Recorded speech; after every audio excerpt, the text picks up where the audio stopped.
భూమి మీదే నరకం చూస్తారు. వృషభ రాశి జాతకులు సెప్టెంబర్ మాసంలో 4వ తేదీన. ఇందులో ఏమాత్రం సందేహం లేదు. ఏం జరగబోతుందో తెలిస్తే మీరు ఖచ్చితంగా భూమిలోకి కృంగిపోయినట్లుగా అనిపిస్తుంది. నరకం అంటే ఏమిటో తెలుస్తుంది. ఈ రోజు జరిగే పరిణామాల గురించి ఒక్కొక్కటిగా వివరంగా తెలుసుకుందాము. వీడియో మీకు నచ్చితే తప్పకుండా ఒక చిన్న లైక్ అయితే చేసి మమ్మల్ని సపోర్ట్ చేయండి. దుర్గాభవాని జ్యోతిషాలయం మీ యొక్క ప్రతి సమస్యకి పరిష్కారం చెప్పబడును. అన్ని విషయాలు ఫోన్లో స్వయంగా చెప్పబడును. ప్రేమ, పెళ్లి, ఉద్యోగం, వ్యాపారంలో నష్టాలు, భార్యాభర్తల మధ్య గొడవలు, కోర్టు సమస్యలు, మనశ్శాంతి, ఆరోగ్య శాంతి, లక్ష్మీ శాంతి, గృహశాంతి, దిష్టి తీసిన నిమ్మకాయలు దాటడం, నరదిష్టి, నాగదోషం, ఆరోగ్య సమస్యలు, ఎటువంటి సమస్యలకైనా పరిష్కారం చూపబడును. మీ సకల సమస్యలకు పరిష్కారం చూపబడును. స్త్రీ పురుషులకు ఎటువంటి సమస్యలున్నా 100% పరిష్కార మార్గం చూపబడును. గురూజీ రామరాజు గారు. Phone number 9121191826. ఇక ఆలస్యం లేకుండా వీడియోలోకి వచ్చేద్దాము. సాటి వారికి సాయం చేయడానికి ఇష్టపడతారు. మంచిగా మాటలు మాట్లాడతారు. ఎదుటి వారి కష్టంలో ఆపన్న హస్తం అందిస్తారు. ఈ రాశి వారు ఆర్థికంగా, వ్యాపార పరంగా, ఉద్యోగ పరంగా, విద్యాపరంగా అధిక లాభాలు పొందుకున్న అనుకూల పరిస్థితులు అనేవి ఇప్పుడు వీరికి రాబోతున్నాయి. అన్ని విషయాల్లోనూ అనుకూల వాతావరణం కనిపిస్తూ ఉంటుంది. కానీ విషయంలోకి వస్తే గనక ఈ రోజున ఈ రాశి జాతకుల జీవితంలో ఈ తిథి నాడు మధ్యాహ్నం 2:30 తర్వాత నరకం అంటే ఏమిటో తెలుస్తుంది. దీనికి కారణం ఏమిటంటే వీరు ఆరోగ్యం విషయంలో ఎవరికీ చెప్పుకోలేని ఒక బాధను అనుభవిస్తున్నారు.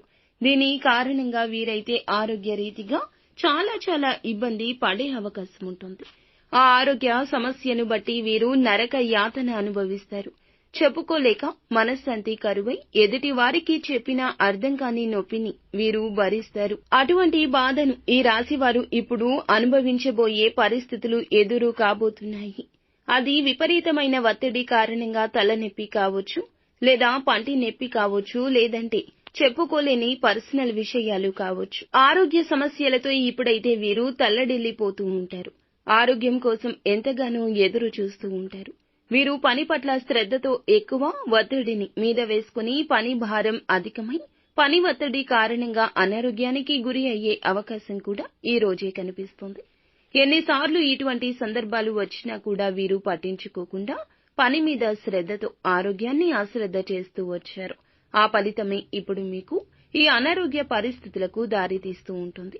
ఇటువంటి పరిస్థితుల మూలంగా మీరు ఎవరికీ చెప్పుకోలేని, చెప్పుకోకూడని నరక యాతన అనుభవిస్తారు.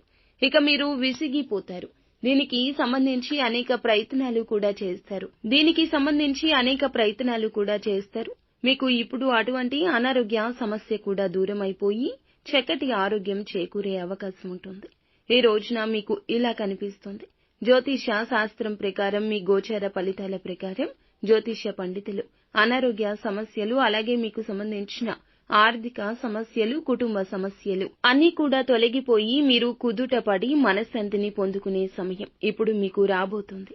దీనికి మీరు శివారాధన మాత్రం నిత్యము చేసుకోవాలి. హనుమాన్ చాలీసా పఠించడం ద్వారా, ఆదిత్య హృదయ స్తోత్ర పఠన పారాయణం చేయడం ద్వారా చక్కటి ఫలితాలను పొందుకుంటారు.